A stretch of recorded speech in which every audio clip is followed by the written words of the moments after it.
Hey traders, David Frost, my strategic forecast. You're here for another episode of Common Sense Market Analysis. Today is Wednesday, May 17, 2023. We're looking at a daily chart of the SPY or Spider, which is the proxy for the S&P 500. What do we have on the docket today? Today is what we call the fake out breakout routine. I'm going to get to that in a moment. The first thing we're going to do is get the big picture assessment. Then we'll drill down. We'll do some learning stuff. I got a laundry list of notes. This will be an educational piece of content. The snapshot of the daily chart is they're back above after closing below 1 day. We'll get to that later. That's the fake out part. So they're back above all the moving averages. The trend is your friend until she throws your crap out the window. Again, big picture stuff. We look at the weekly chart.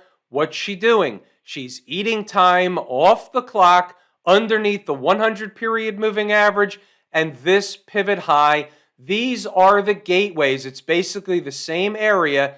This is the gateway to running a test of 420 and then filling the gap up here at 422.14.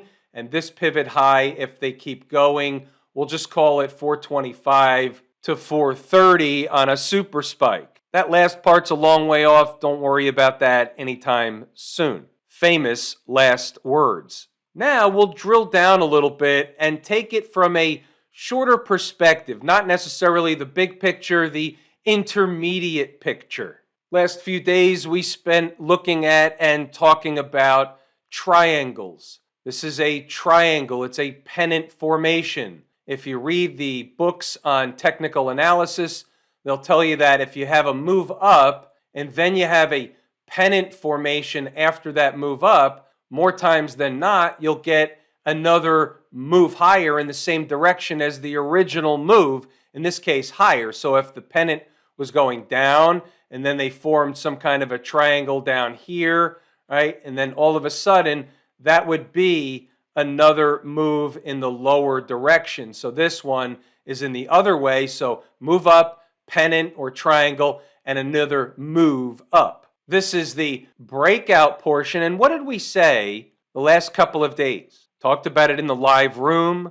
We talked about it in these videos. The triangle was running out of time. Once they get to the apex of the triangle, they're out of time. They don't have to wait till the apex. But at the apex, generally speaking, and I'm sure there's anomalies out there, but more times than not, using the 80-20 rule, and I'm sure it's a lot better than the 80-20. I don't have the stats, but I think I'm pretty right on this one. When the market runs out of time, it runs out of time, and it's going to break in one direction or the other. Yesterday, they closed slightly below the moving average, below that lower trend line, fake out, breakout today. At the end of the apex, here they are.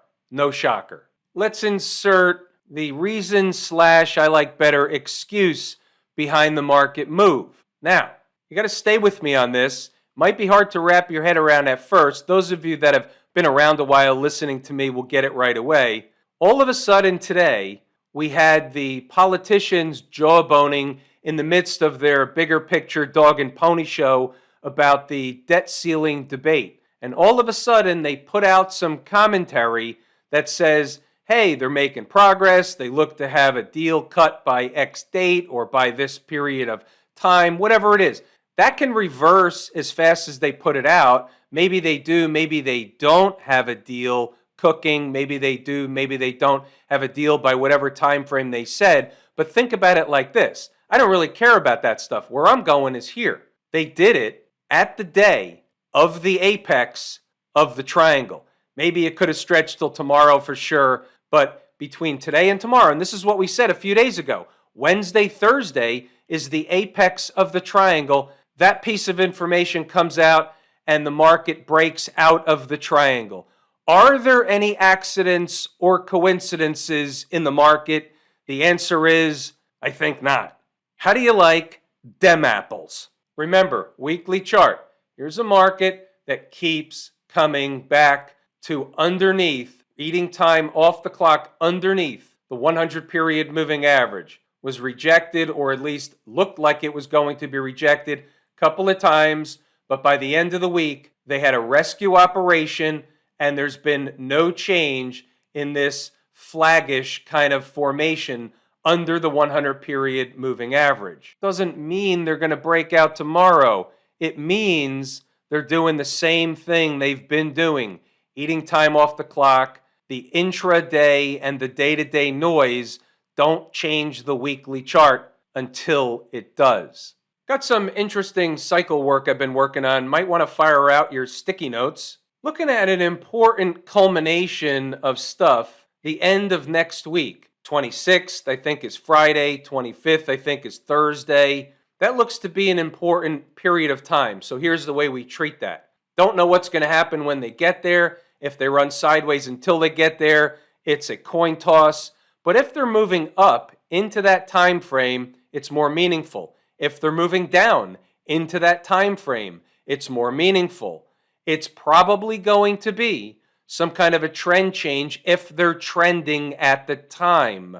If they're doing this at the time, back and forth, back and forth, back and forth, then that's not as relevant as if we run into that period of time having done this for several days before. That's not the same. That one gets my attention. End of next week. Put it on a sticky note. One more thing that I want to mention, and it's for no reason other than it came to mind, and you know inside my head is a very dangerous place to be. Almost first thing this morning, I can't tell you why, but almost first thing this morning, and it is my first note on the page today where I just write stuff down all day long, things I want to discuss in the video, other things that are important. The first thing on my notes today is flash crash. Now, what does that mean? Does it mean we're going to have a flash crash tomorrow? No, it does not. What it means is, for one reason or another, I thought about the flash crash today, this morning, for some reason. The one that happened May 6th, 2010, 13 years ago, a little bit removed from 13 years ago. Don't know why. Don't know if it has any significance. All I'm saying is, I'm aware that some important stuff is likely going to culminate at the end of next week, and I thought about, it doesn't mean anything. I'm just telling you I thought about that flash crash 13 years ago. Lucky number 13. I'm not saying put it on a sticky note. I'm just saying. What happened inside the numbers today? Anybody make money today inside the numbers? We had long players inside the numbers and in the live room. We had short players inside the live room for sure, inside the numbers some. What I urge you to do is pause the video, read the notes, go back to the chart and double check the work. I'm going to highlight a few important items. We'll just talk about the bull case. Let's say they're above today's pivot, and we'll get to that later. 411.85 is today's pivot. Let's say they're above. First test is 412.75 and higher. Now, we think better in pictures. Forget about the stuff on the right. What we're going to focus on right now is right of the vertical is today's activity. 412.75 is the horizontal line running across the screen. And what you'll see here is in real time, before it happened in the live room, I said, quote unquote, if they run up quickly to 412.75, it's a short opportunity. Now, this is a 1 minute chart, and I mentioned that when they were down here. We were talking about it. Is there a short on the table? The question comes out.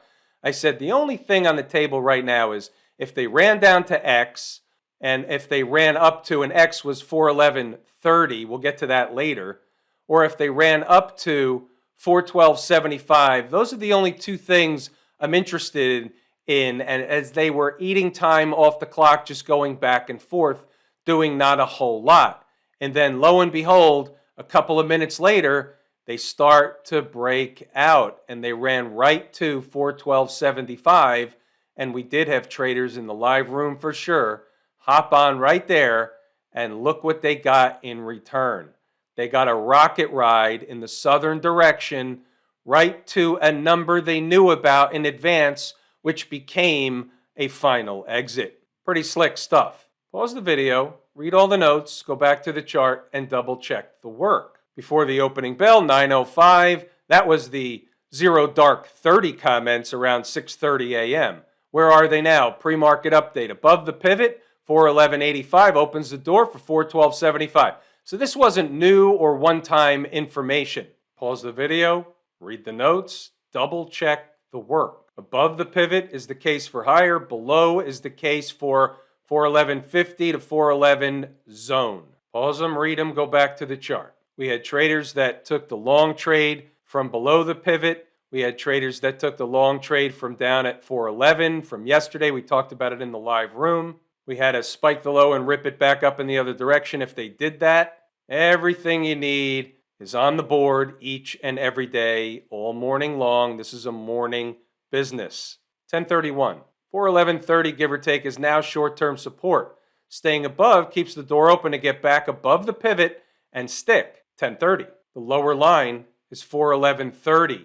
That's how traders knew that was an important number. They knew in the room on that trade to get out. Knowing where to enter is one thing, knowing where to exit is another. They start as a scalp with potential. This one had a lot of potential really fast. Pause the video, read the notes, go back to the chart and double check the work. Now watch this.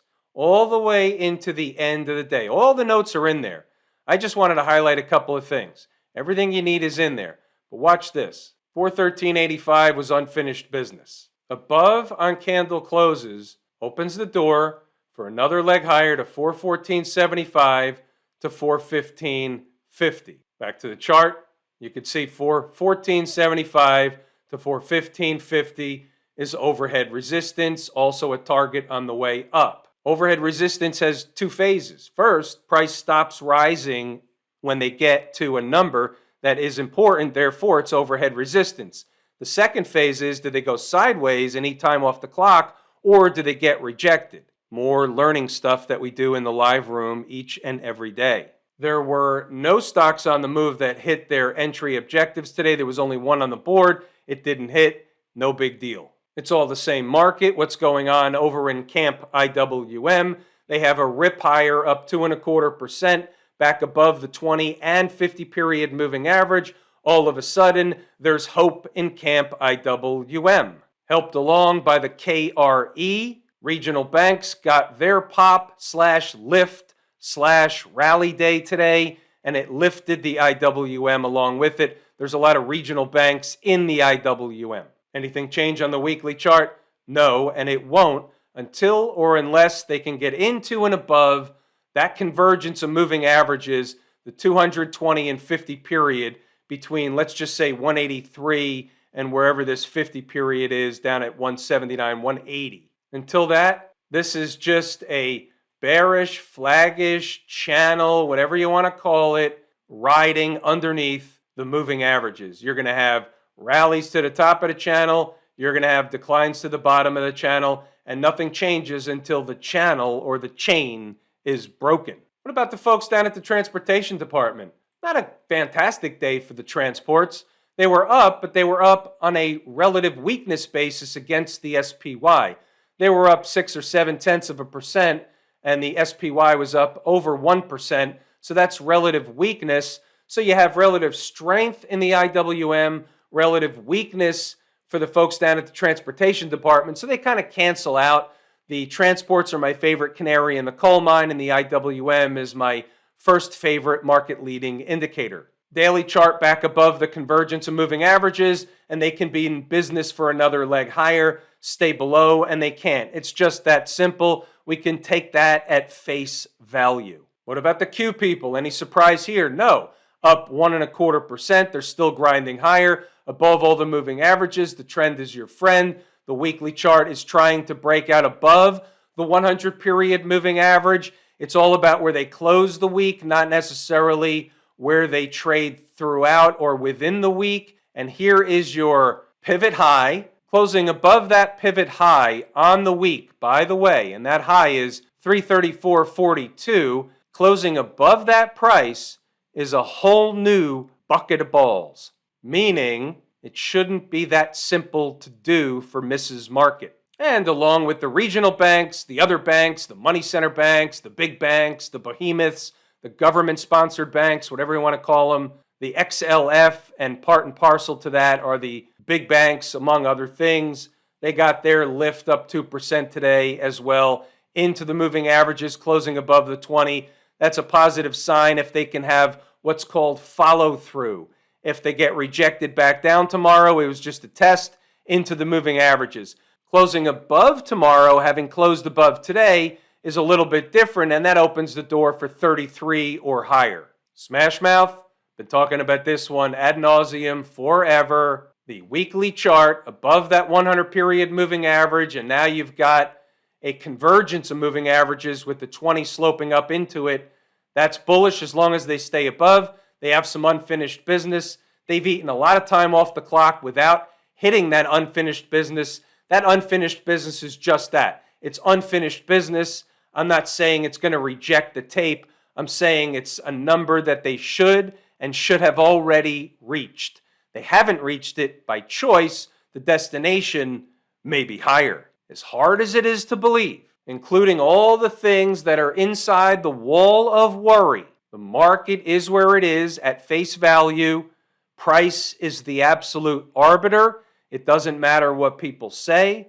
It doesn't matter what you believe. It doesn't matter how many items out there could be catastrophic for the financial markets. Price is the absolute arbiter. If I told you how much I appreciate each and every one of you, without you, these videos are not possible. That is true and accurate information. We're pulling the ripcord here today. I'm David Frost, my strategic forecast. Thanks again for tuning in to another episode of Common Sense Market Analysis.